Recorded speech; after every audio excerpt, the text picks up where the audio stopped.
Welcome, everybody. Welcome to Parish Art Museum's Friday Night Live. This is our 7th iteration of our Friday Night Live programs, and I'm so excited that so many of you have decided to join us tonight. I want to thank our presenting sponsor, Bank of America, who has helped make this possible for us, as well as the Corcoran Group and Steve and Sandy Pearlbinder. This is all relatively new to us. We've only been doing this for 7 weeks. And this is the very first time that we're launching what will be a digital exhibition that will live on our website starting tomorrow after our program. So tonight I have with me, I'm Terrie Sultan, for those of you I don't know. I'm the director here at the Parish Art Museum, and with me tonight is David Pagel, my dear friend and wonderful colleague, who is a professor of art theory and history and chair of the art department at the School of Arts and Humanities at Claremont Graduate University in Los Angeles. David, just give you a little bit of his bona fides to tell you how legitimate he actually is. He has his BA in modern thought and literature from Stanford University and an MA in art history from Harvard. And you can see by his demeanor that he's very much a blue stocking kind of guy. David is, as well as being a professor, he's also a renowned art critic and curator. He writes regularly for the Los Angeles Times and for lots of other publications. David and I have worked together on a number of projects. We've actually worked together for more than 30 years. We started in 1989 when I became the curator of contemporary art at the Corcoran Gallery of Art. And David was my excellent and wonderful research assistant for 4 biennials of contemporary American painting in 89, 91, 92, and 95, and contributed to every one of those catalogs. For those of you who are parish devotees, you'll know David from several projects that he's done with us as adjunct curator at the parish, including Damaged Romanticism, A Mirror of Modern Emotion, Populence, Underground Pop, EST-3, and Unfinished Business, paintings from the 1970s and 80s by Ross Bleckner, Eric Fischel, and David Solly. Telling Stories is David's most recent project with us, and this will be our big experiment for the next few months. So, David, welcome. Oh, thanks, Terrie. It's so nice to see you again, albeit long distance. Mm-hmm. Oh, me too. And what we're gonna do is David and I are gonna chat. And while we're chatting, we're gonna show images from Telling Stories. We're gonna talk a little bit about how the exhibition came about. And then I'm gonna, ask David some questions about his thinking on that subject and all of those illuminating things we hope. But David, again, we've done a lot of group exhibitions together on a number of different topics. Damaged Romanticism, I think, was the first big project that we did together. That started out as an exhibition called Disappointment and Resignation. And I remember you and I standing in our kitchen in Watermill and talking about it. And you said, well, I really, really want to work with you on this project, Terrie, but no one's coming to see an exhibition called Disappointment and Resignation. How did you come to Damaged Romanticism from that? Oh, because I liked the part of things going wrong and failure and all the things that go along with disappointment. Resignation gets a little grim for me. So I wanted, with the damaged part of romanticism, to get at some of that, things gone wrong, plans upended, goals short-circuited, just like the bad stuff that happens in life, but still to then build out of that kind of something more like resilience might be, or coming back. Yeah, for me, resignation was just like, okay, I'm done. I'm signing off and getting out of here. And I thought, like, no one needs to go to a show to do that. That's we can get that from too much of other parts of life. And with romanticism, I'm interested in romanticism because to me it's always born of suffering, pain, failure, death, and things like that. But then there's something transformative comes out of that. So I wanted to get kind of that cyclical or aspect built Yeah, into that. and chapter. so we go from that to telling stories, Mhm. which Mhm. has, to me, has a little bit of that sense of romanticism too, in a kind of a way. How did we come up with telling stories? Why is narrative important now? Well, I remember this one real clearly, Terrie. We were, again, like, I think a kitchen conversation or maybe an online conversation, and you and I were kind of thinking like, hey, it's time for a narrative painting show. And we both thought, yeah, we haven't seen a really good, show that looks at the narrative structure at work in paintings in a long time.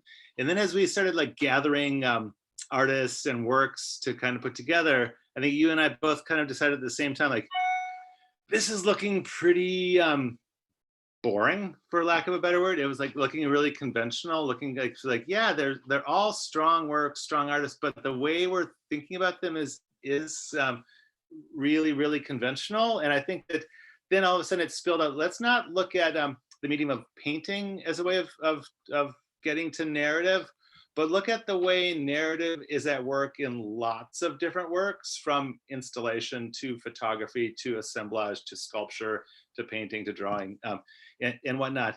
And also then not just make it like the works that tell stories in a straightforward way, but I think that then we wanted to get works that were keenly aware of the difficulties and the kind of the promises of narrative, kind of looking at the structure of storytelling while they were telling stories. So it wasn't like a real straightforward, like, oh, this is narrative work because it tells a story. It's more of, I think that works that pay attention to the way stories get told, and in doing that, tell more complicated stories. And that's how you came up with reframing the narratives. I remember that with the telling stories part came actually fairly quickly, but then it was like, okay, but what does that actually mean in the context of this exhibition? What is it that we're actually trying to get to? And we had a lot of different subtitles until you finally came up with reframing. So what is the narrative that these artists are reframing? Yeah, I think like the deep background of the show is some contemporary American politics and how the way the really complex and fraught and kind of fraudulent relationship between facts and spin and outright lies. So I think the story that we were going after, the narrative we're going after to change here is the sense that you listen to someone else's story and believe it. So what I wanted to do is put together artists whose work was, I think, initially overwhelming and chaotic and kind of a sense of sensory overload, maybe, that was confusing. Yeah, so for me, confusion was a really important part of the process of storytelling, where I think that what I wanted to get in the works in the show is this first response of like, a viewer would have is like, or a visitor would have to the museum, like, what the heck is going on there? And not knowing. And I wanted that not knowing to be productive, and not a kind of a not knowing where you're like, oh, I don't know what that is, it's bad, I want to get rid of it, I need to know what I know. But actually kind of a productive confusion, where, to me, in those moments where we don't know what's going on, there's actually a chance to figure out the way the world's working, not according to the way we expect it to work, but the way it actually might work. So I think that that's that kind of complex figuring out the story as you go along with it, the kind of the interweaving of like what you're thinking, what you're expecting, what you're wanting, and what's actually there. To me, that's the dynamic process that can go on when we look at anything in the world. And I think for me, art provides a great place for that to happen, because it's a little bit of a safer buffer zone where it seems like there may not be everything at stake right away. So you can actually kind of go with the confusion and the uncertainty and start to savor the ambiguity. And I think all the artists in this show make really loaded, fraught objects that have lots of different histories interweaving and overlapping and colliding in them. And to me, it's all work that doesn't ever tell you what to think or what the answer is. And to me, that's how it's really kind of the opposite of what goes on in public discourse so much today, where it's like asserting an opinion and then saying that's the truth, or forget it, or you're my enemy. And this stuff to me is so layered that it actually invites us to, we like have a physical response to it, and then a little bit later that response can change. And I think that whenever we can watch our responses change in a work, we start to live in a world that's less oppositional or less binary. You know, after we came up with the kind of the framework for what this was going to look like, I was doing some research, and I found the commencement address that the writer Toni Morrison gave to at Wellesley College in 2004. Mm-hmm. And one of the things that she said that I think, you know, kind of really sort of gave me impetus for this. She said, "You are your own stories, and therefore free to imagine and experience what it means to be human without wealth, what it feels like to be human without domination over others, without reckless arrogance, without fear of others unlike you, without rotating, rehearsing, and reinventing the hatreds you learned in the sandbox. And although you don't have to you can't have complete control over the narrative, no author does, I can tell you, you could nevertheless create it." And to me, the artists that you selected for this exhibition, a lot of this this notion about not having wealth, not having dominion over others, not being recklessly arrogant, without being fearful of people that are not like you, without reinventing the hatred that you learned in the sandbox, is very fundamental to the way of thinking that the artists that you selected approach their work. Absolutely. I think that that's a gorgeous passage. I'm glad you found that. And I'm really, really pleased that it's sitting alongside my show in your head and now in other people's heads too. And like, the part about wealth, I would, my gloss on that would be power. That I think that that a lot of artists start out as individuals with their view of things without much power, but actually use art as a way of working from a position of like what powerlessness that could have been subjugation, but becomes powerful by the way they start articulating things. Where it's like to me it's more about like So it's like meaning sharing rather than meaning asserting. And I mean, to me, like all art worth its name is a collaborative endeavor. That it's a speech act or a form of communication.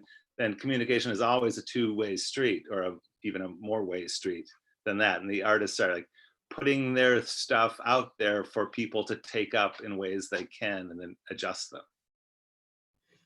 The artists that you selected come from all over the country, and they're also at all different age groups and all different levels in terms of where they are in their careers. Was that a conscious decision on your part? Yes, because that Terrie, I think, grew out of like our discussion where we weren't just going to do a figurative painting show. We're going to put it to all media. And to me, like once you start opening things up, you have to keep opening them all the way. So it was like, intentionally artists all over. It was a U.S. show, so all over the U.S.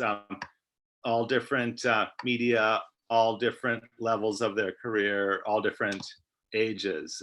And I think that that's just one of the great things you can do with art. That it isn't putting together a group show isn't always tracing a chronological history or a chronological narrative. You can actually like spin things around and look at previous works differently based on new works, and that really kind of great back and forth starts to develop. When you put these 8 artists together, you know, it becomes a little bit like a dinner party, a conversation where, you know, where they start to have some interaction. That's where it gets tough, having a kind of a digital exhibition rather than a one that you can actually physically be in, because you can't go into a gallery and see a Devin Troy Strother next door to a Jeremy Dennis. So we have to try, you know, to talk about that a little bit, you know, when we're actually just looking at individual images. And, you know, unfortunately, just so that everybody, the, you know, 100 some odd people that are with us tonight, we were just about ready to start putting artworks on the trucks to ship things from all over the country to the parish to begin installing when everything shut down. So we don't even have you know, we never got the show up on the walls. So we're just, you know, David and I and all of us are envisioning this essentially the same way that you will be, because we never actually got to see it come to fruition in a physical space. But when you were putting these artists together, I know you must have had some ideas about juxtapositions of certain artists and what they might be saying to each other, one against the other. Can you talk a little bit about what you were kind of hoping for in terms of visual conversations? Yeah, so first I'll say a little bit about the general idea of a show installed in a space versus a show we interact with through time, kind of sequentially in a one after another way.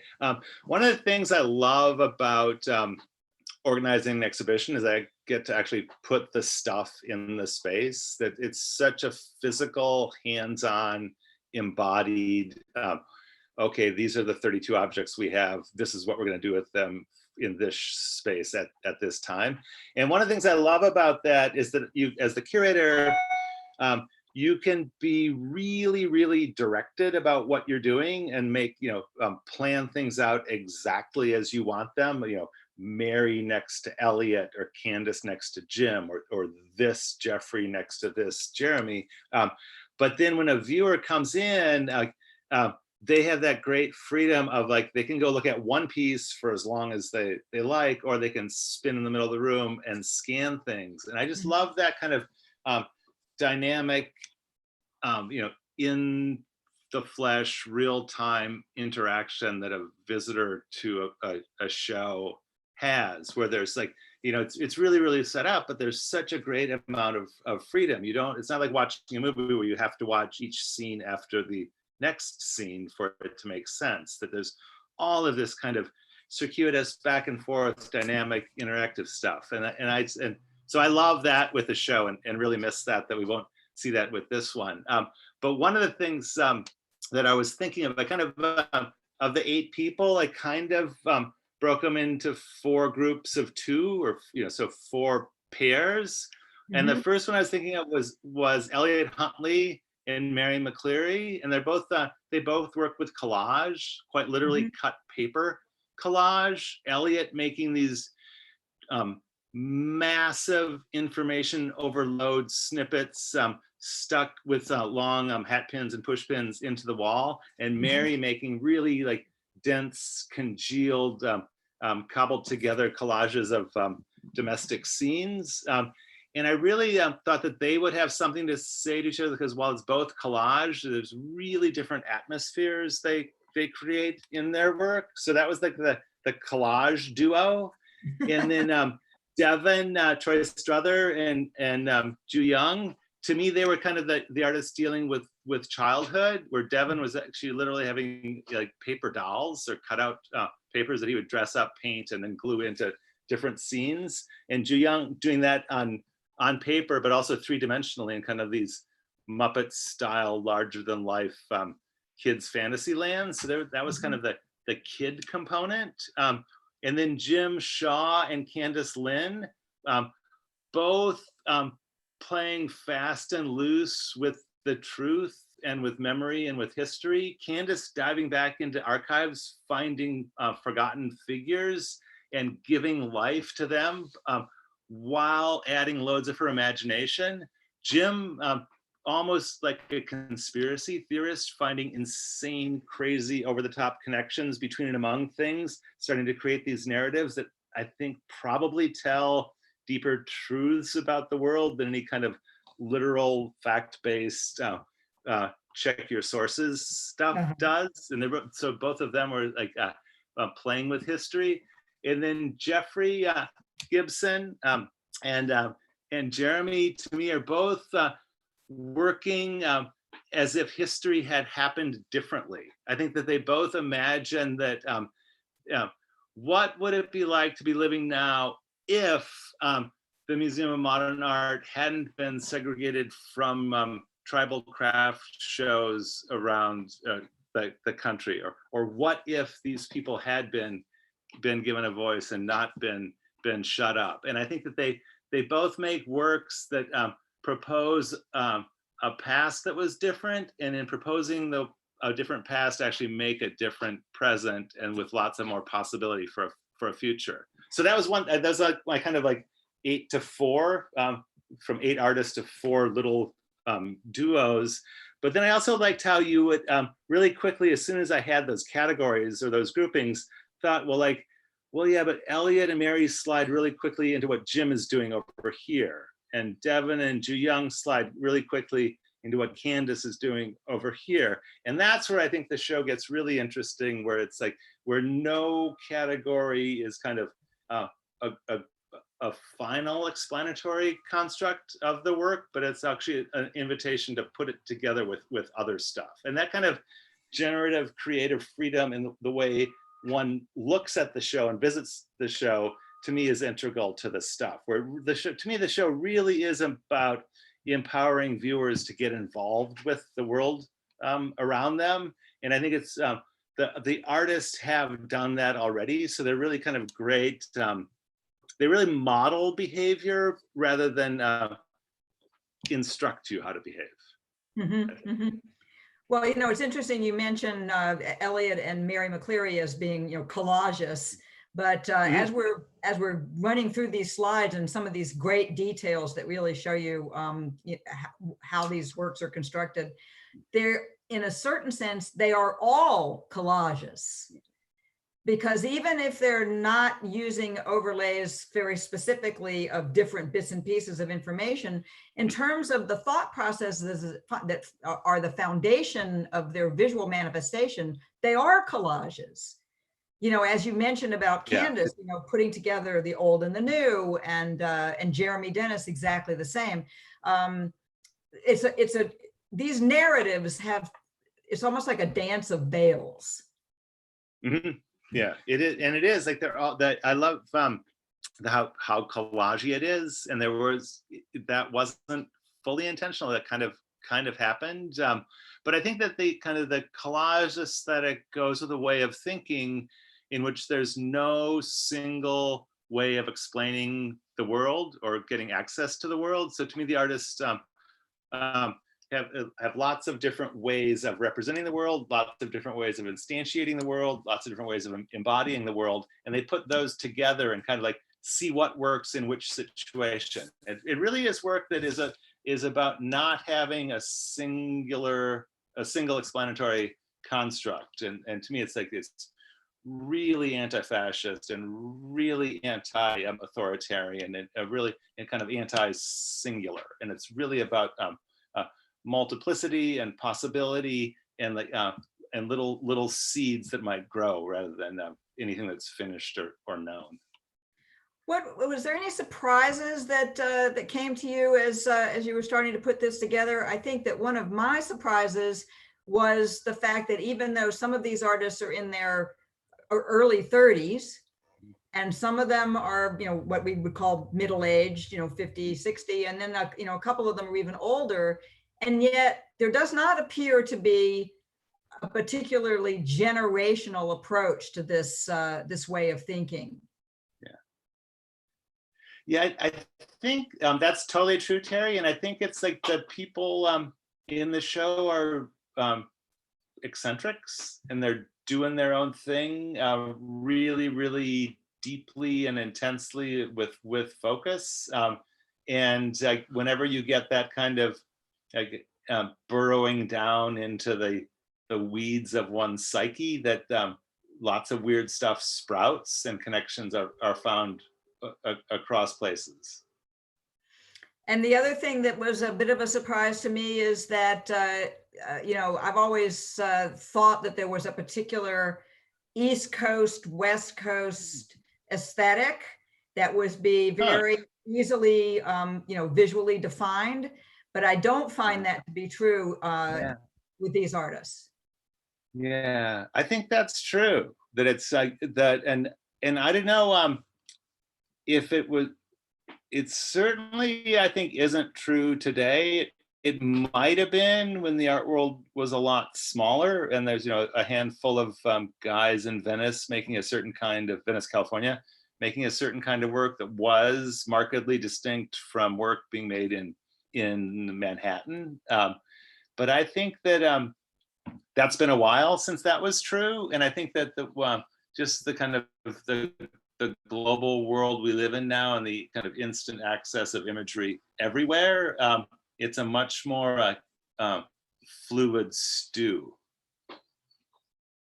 Well, it's interesting. I think back of the last project you did at the parish before telling stories was the paintings of David Saleh, Eric Fischel, and Ross Bleckner from the 70s and 80s. All of them studied at the Art Center in Los Angeles, and then they all moved to New York. And it's pretty clear in that particular trajectory of that generation that they did actually change when they moved from the West to the East. Mm-hmm. But I don't see that. But I don't see that here. Yeah, I would also make the case that those three artists are eccentrics, that each one is doing their own thing and deeply doing their own thing. And one of the things I loved about looking at their work from that time together was how it was work in conversation with one another without looking like one another. And I really loved that it was like each of those artists was doing their own thing, but engaging what other people were doing. And to me, it was a show that really got at friendship as a link between and among works of art. And I think that that's a really interesting way to think of the way works of art interact with each other. In a way, to me, it's much more productive than the kind of the biblical this begat that, where you get this kind of MoMA lineage of like fathers passing down things. And friendship to me opens it up and actually gets to kind of the messy, goofy idiosyncrasy of works, where they actually, I have friends, I suppose we all have kind of similar characteristics, but we're all really, really different. And one of the things I love about my friends is that they are different. And I think like building difference into the way works interact is interesting. And that's one thing I wanted to do with this show, was like, I wanted people to walk into a show and say like, gosh, none of this stuff looks like anything else. And almost to be like, what the heck is it doing here? What is this, the leftover show? I really wanted to have that kind of initial dissonance, like these things do not belong together. But also be like piquing the curiosity of visitors and getting under your skin, so you start engaging and then actually see things about how they actually are related, and actually they play well with each other. They most certainly do. I mean, I think it's funny that you say that, your idea was that people would say, wow, these things just don't even belong in the same room together. But, as we're looking at these images, as we're going along talking, they very, very definitely belong together. I mean, it seems like they've all become friends and are having the kind of conversation that you're talking about. I mean, I think it's fascinating. Are any of these artists actually friends in life? I don't think so. I mean, not enemies, but I don't think they hang out with each other. I know there's great admiration from some of the other artists. When I would let them know who else was in the show, the responses usually be like, "Oh my gosh, I would so love to show with so and so." I've always admired his work or her work. So there's that kind of, I think, more of a mutual admiration society than actually buddies. That was another question I was going to ask you.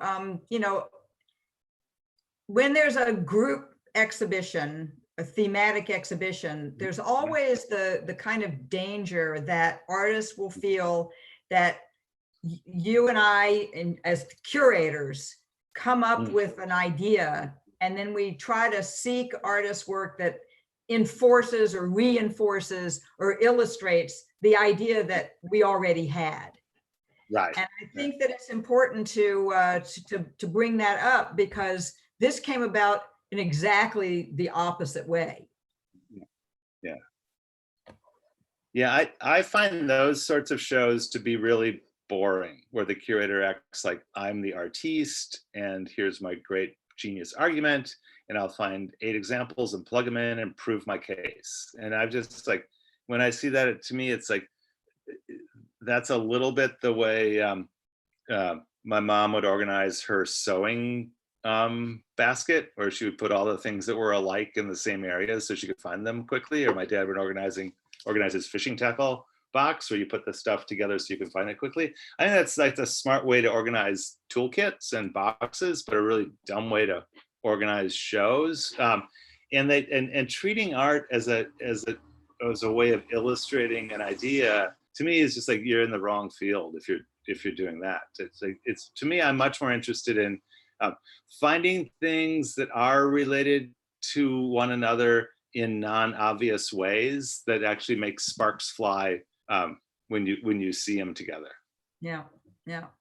Well, one of the other things that I wanted us to talk about and bring up a little bit is that all of these artists are very definitely using their own personal histories as the basis point from which they're actually making their work. And you look at someone like Jeremy Dennis or Jeffrey Gibson, both of whom are Native Americans, who are very clearly, wouldn't use the word appropriate, because you don't appropriate something that's yours, but who have done something that a lot of other artists have not done, which is to really mine their cultural histories and yet bring those things up into the present in a very, very direct way. You know, if you look at Jeffrey Gibson's two-dimensional works, your first impetus might be to say, well, they're very classic geometric abstractions. And then you dive a little deeper into that, and you see, the color, the patterns are all based on Navajo and other Native American blanket weavings. But then there's all the language, which comes from American popular culture. So it's a kind of a crazy marriage of all different kinds of ways of living in the world.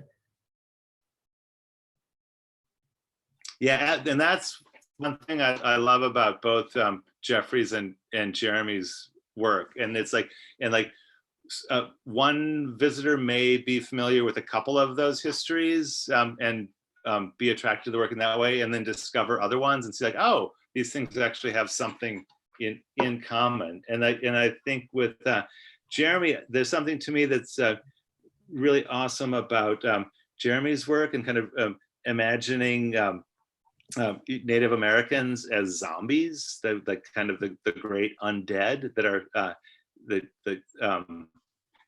European colonialists tried to get rid of, but they kind of come back and they're here. And I think that it's like, if I would make that in my work, there'd be a lot of problems with it. But when Jeremy does it, he can do it in a way that's really smart and really sensitive, also funny, and there's an absurd side to it, because it is kind of, a lot of the scenes remind me of like zombie apocalypse movies, but then there's a lot more going on in terms of like genocide and colonialism, and just to have all those like different layers working, I think is really, really rich in a work of art, where it appeals on so many different levels, and it engages on so many different levels, and none is final or kind of like, well, that's the message. It's like, it's more about like, living with it and living through it. And somebody like Mary McCleary, in our imaginary room where artists could be together, I think sometimes about Mary McCleary and Jeremy Dennis being in a room together because of that same, it's almost a theatrical mise en scène where you have players that are actually playing out certain kinds of narratives, and they tend to be very mysterious, but they have deep meaning. You could spend a whole hour deconstructing any one of Jeremy's pictures or Mary's pictures, because what you can't really see in this in the slides is that in Mary's pictures in particular, all along the perimeters of each picture is a text. And the texts are drawn from her inspirations for the narratives that she's created. And there are literary references, but there are also passages from the Bible. And a lot of her stories do come out of like the world's greatest group of short stories, which is the Bible. And but you wouldn't necessarily know that just by the beginning looking. You have to let these works really unfold over time, and I think that's true for all of them. Yeah, and to me, Terrie, that density is just one of the things that art can do, and that to me, all of these artists pack so much into very small spaces, and often with like really low tech, pencil, paintbrush, glue, scissors, string, really, but just like load it with so much in there that that it's a whirlpool of a world that you can jump into and see more the more time you spend with it. The average time that any viewer spends in a museum when they're looking at actual works of art on the wall is somewhere between 4 and 10 seconds.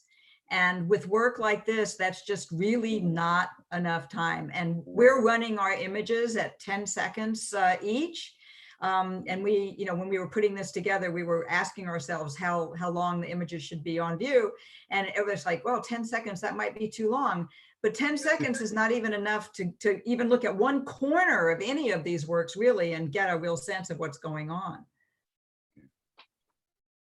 So the artist's job, I think, in many ways, is to slow us down. Oh, yeah. And to give us enough to look at to slow ourselves down.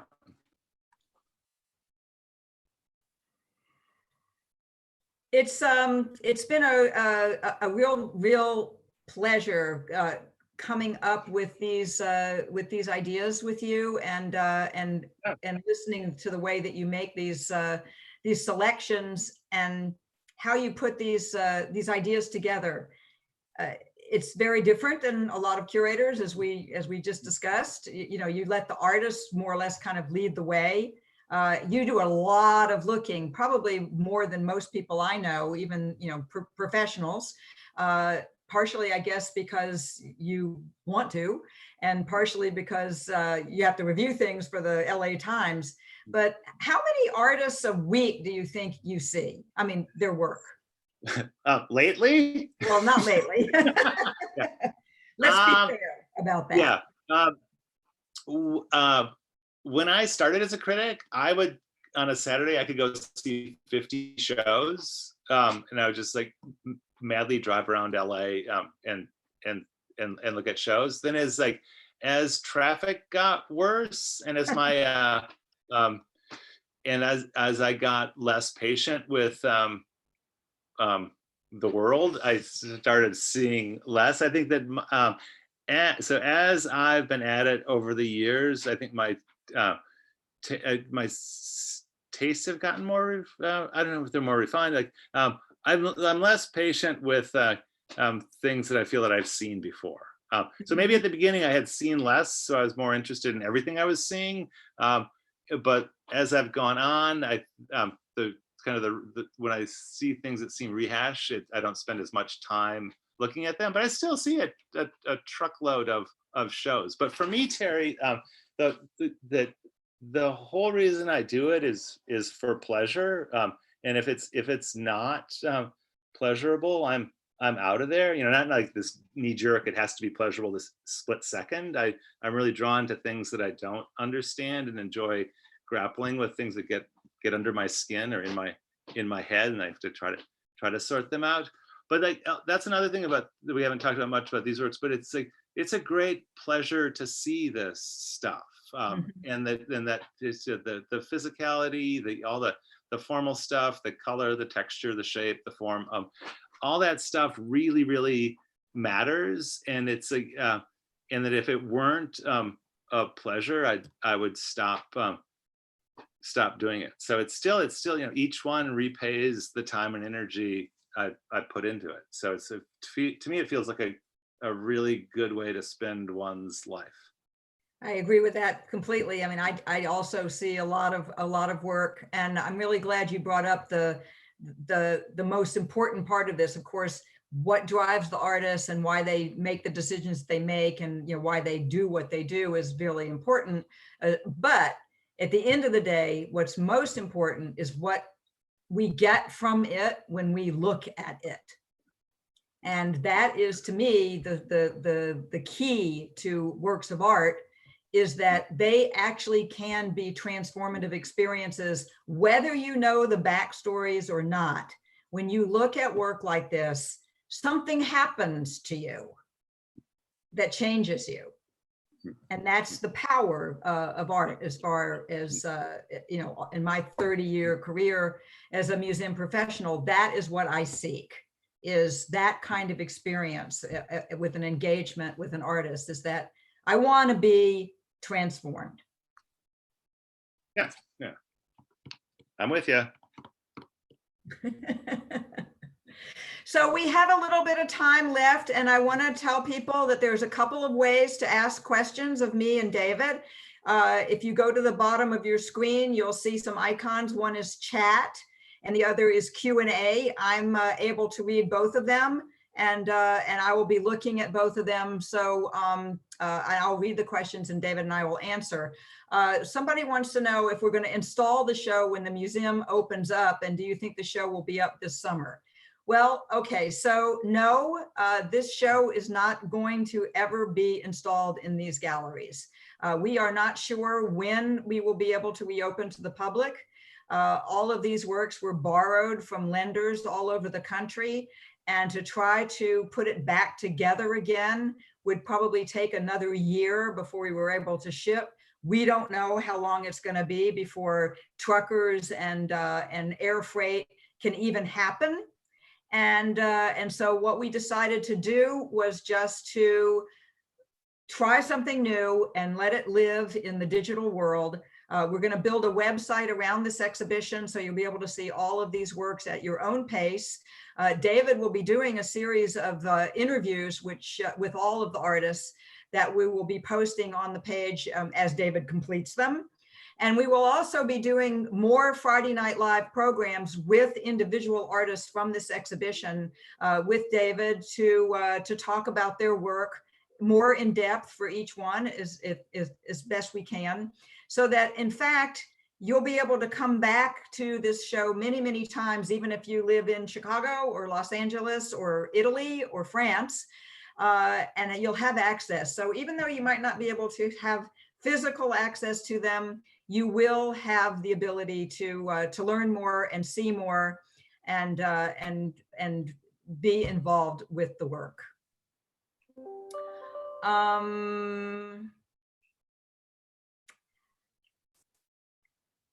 Will this discussion be on the website, and will the individual pieces be online? Yes, this is being recorded and it will be posted on our Vimeo channel, and we will have it as a podcast as well as a visual cast.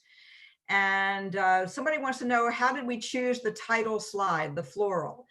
Well, I chose, when I was starting to put this together to give it to David as a draft, I wanted there to be a detailed shot of each of the artist's work, because the details, the devil is in the details, basically. You get to be able to drill right down to see how they're put together and what kind of materials the artists are using. And Mary McCleary is like all of the other artists, her kind of materials are the sort of materials that David mentioned. They're not traditional necessarily. It's not paint, mixed with oil or acrylic. It's all kinds of stuff, rolled up pieces of paper, little store-bought flowers made out of beads, Elliott Hundley little cutouts, Devin little cutouts, all kinds of ways of making art that are different than what we can traditionally think of. So David, here's one for you. Okay. How would you recommend discovering a broad variety of artists online? Oh, geez. I still use online as a way to gather information. And one way I do it is, so I find an artist whose work I'm interested in. Then I'll go to the gallery, say in Los Angeles, that artist shows at. And I think to myself, well, if that gallery likes that artist, I like that artist, maybe I'll like some of the artists at that gallery. So then I'll check all the other artists at that gallery.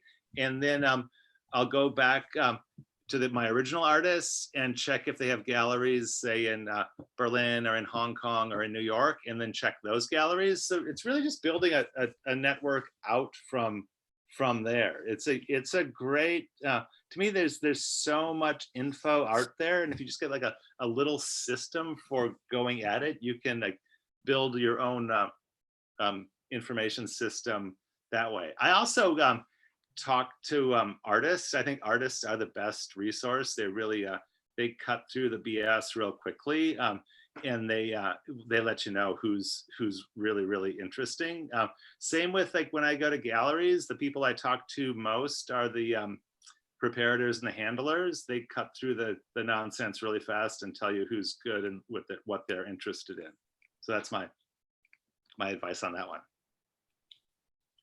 I do think it's hard to understand a lot about works of art online. Yeah. I think that, for me, sometimes I do see something originally, on the internet, but until I've actually had a chance to really physically see it, I don't feel like I've really experienced it. And of course, that is the challenge with this kind of thing.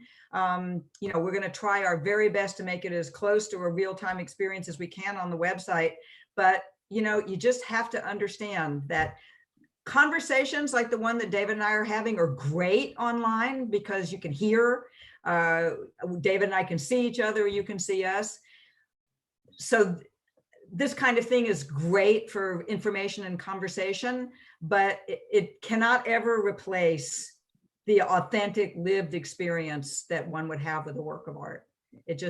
That's why museums and art galleries exist, is so that people can have the kind of experience that they will want to have at the end of the day. So you can do research, but you always have got to see it in real life whenever you can.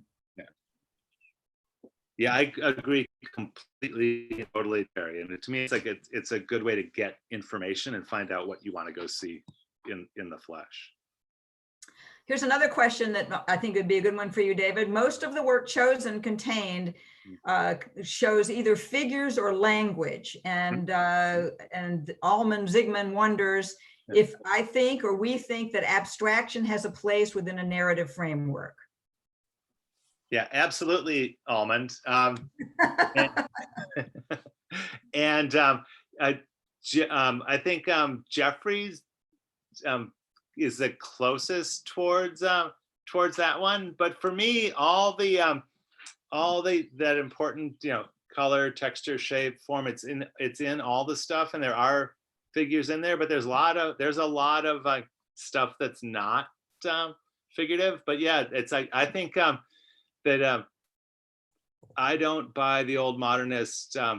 It's abstract, it's non-representational, it has no link to the world, it takes us somewhere else. I think that it's like abstraction is just another way of engaging the world. I think pattern is an interesting way of thinking about this work. I think pattern is a really productive kind of fusion between figuration and non-figuration, kind of like building systems or building a vocabulary through repetition. And I think that's where where meaning often comes from. So yeah, I totally think that that's all part of the big thick stew we're in. That's one thing I love about Elliott's work. From far away, it almost looks like a kind of an atmospheric veil, kind of a multi-hued monochrome. But then when you get into it, you see all the little pixelated stuff that starts burbling out of this primal soup.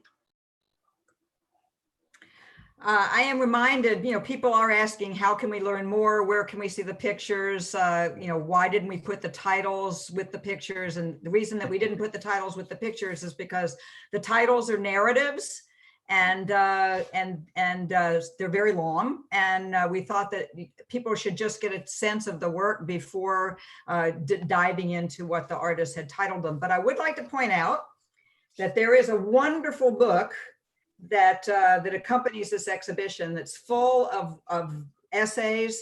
David wrote a wonderful all over interpretive essay about his ideas for what's going on in this show. We have a beautiful essay by David Scott Caston on the importance of storytelling, and then there is catalog entry for each and every artist that talks specifically about them and their work, so that you can get lots more information on each artist. So you can see, for example, there's Candice Lin here, and then there's an essay that goes along with her work. So you can get this through us or on Amazon.com. Unfortunately, I can't tell you, please come to the museum and buy it from the store, because right now that's not a possibility. But we do have books, and they are available. And Eileen Boxer, who is with us tonight on the chat, did a marvelous job of designing this book. And so publicly, thank you, Eileen, for designing this great book, and to David for writing such beautiful essays, as well as our other essayists. It's been a group project in more ways than just a group exhibition. Thematically, a lot of people made this exhibition happen, including our curatorial assistant and publications manager, Savannah Petrick, who worked really, really hard on this book. And I want to give her a shout out too. She certainly deserves it. And all of the curatorial team, and it really does take a village to put these kind of projects together. So it was a lot of fun. I don't see that there are any more questions, and I know that David has a class of people waiting now for him to finish their final projects. So I'm going to thank everyone for joining us tonight, and for being part of the Parish family, even though we're not physically present in the room together. It is something that's very important to us to be able to share these kinds of conversations and in these works of art with all of you there. We have more than 120 people with us tonight from all over the place. And I really, really want to thank you all for that. Just before we go though, in terms of thanking everybody, when I say that it takes a village, it also takes a lot of financial support to put an exhibition like this together. And I especially want to thank the Andy Warhol Foundation for the Visual Arts for being the lead funders for this exhibition, the Mr. and Mrs. Raymond J. Horowitz Fund for Publications that made the book possible, Linda Hackett and Melinda Hackett, the Cal Foundation, Beth Rudin DeWoody, Nancy and Eric Littlejohn, Sandy and Steve Pearlbinder, and Lee and Reggie Smith all helped us to put this together. So I want to thank them publicly, because without them, of course, none of this would have happened. And again, to Bank of America for supporting the Friday Night Live. And to all of you, the parish is only as good as the people who care about us. And I'm very, very grateful to all of you for caring so much to spend your Friday afternoon with us. And David, here's to another 30 years of working together. I hope. I hope so too. Thank you all so much for being with us tonight. Enjoy the rest of your evening, and come back next Friday for another great program. Good night. Thanks a lot, Terrie.